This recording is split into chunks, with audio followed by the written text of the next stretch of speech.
Today, we're going to dig into a really powerful vision for Canada, laid out by the former central banker Mark Carney. And it's basically a playbook that completely reframes climate policy, not as some kind of sacrifice, but as a sharp-edged economic strategy, one that's designed to win in a world that's getting riskier and more volatile by the day. So Carney kicks things off with this single, powerful line, and it's both a warning and a call to action. He's saying, look, the old rules for predicting risk, for valuing assets, for even running an economy, they're all being rewritten in real time. What worked yesterday is not guaranteed to work tomorrow.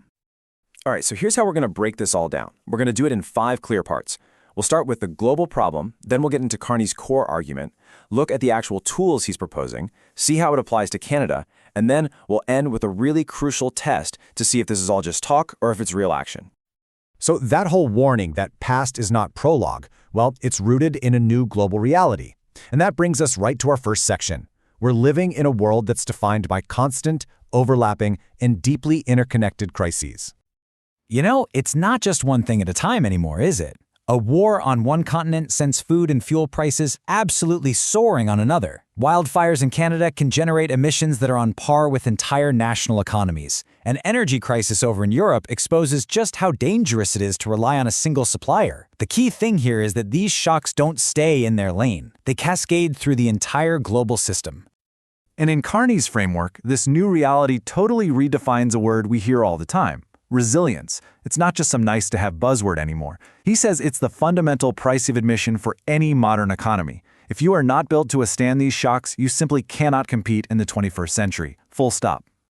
So if resilience is the non-negotiable price of admission, how does climate fit into that whole equation? Well, this brings us to the absolute core of his argument: reframing the entire climate conversation away from morality and squarely into the world of macroeconomics. And this, I think, illustrates the pivot perfectly. The old way of looking at it treated climate as a partisan, moral issue. A sacrifice we'd eventually have to make later.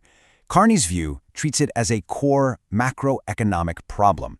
It's a balance sheet problem that affects risk, capital, and competitiveness right now. It's not about feeling good, it's about being solvent. So here's the crucial point. What we used to call tail risks, those super rare, once-in-a-century floods or fires, they're becoming the new normal. They aren't just abstract ideas in a textbook anymore. They are literally showing up in our insurance premiums, in corporate investment plans, and in the borrowing costs of entire nations. Okay, so if climate risk is now a core economic problem, how do you actually solve it? Well, that brings us to the financial toolkit, the specific mechanisms we need to price this new reality, and more importantly, drive investment toward the solutions.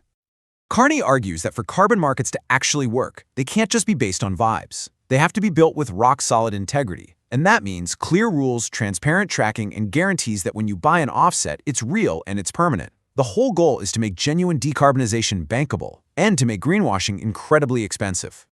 This quote just nails it. When you link a high-integrity carbon price to what's called border adjustments, where goods get taxed based on their carbon content, emissions suddenly stop being a PR problem. They become a real, hard line item on an income statement. It forces companies to treat carbon as a real business cost, just like they treat labor or raw materials. But it's not just about carbon pricing, right? The toolkit includes a whole suite of other innovative financial instruments.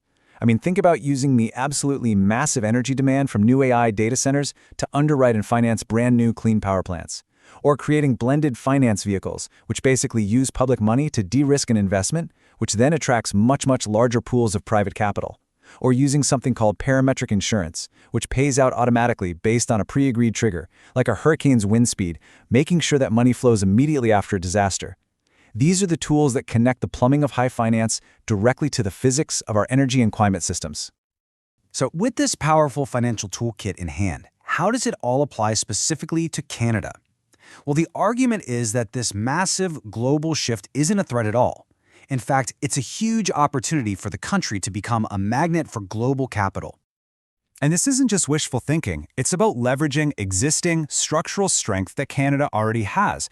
We're talking about one of the cleanest electricity grids in the G20, vast mineral resources that are crucial for the transition, top-tier talent, and political stability. In a volatile world, those are incredibly valuable assets. The strategy is to align policy with these advantages to pull in that investment. And to really understand the stakes for countries that don't build this kind of resilience, just look at this number. For some climate-exposed nations, a single major hurricane can wipe out nearly a third of their entire annual economic output. Without that prearranged financial protection, like the tools we just talked about, countries can get stuck in this devastating cycle of disaster and debt. Okay, so this brings us to our final section, and really, the most important question of all. This is a very sophisticated strategy. It sounds great, but is it actually being put into practice, or is it just a well-delivered speech? So, what are we really looking at here? Was this a genuine gear change for Canada on the world stage? A moment where the country started speaking the language of actual outcomes? Or was it just really well-crafted political theater, designed for a good headline, but without any real follow-through? And what's great is, the source gives us a very clear test. We don't have to guess. We just have to watch for concrete signals over the next 6 to 12 months. Are there new deals for AI data centers being powered by clean energy? Is Canada leading new financing initiatives for resilience in other countries? Are those permitting reforms actually happening? The proof, as they say, will be in these specific, tangible actions.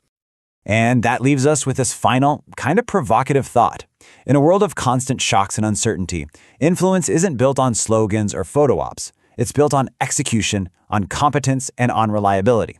It's about showing your work and delivering results. Because in the end, credibility isn't just a feeling, it's the most valuable strategy a country can possibly have.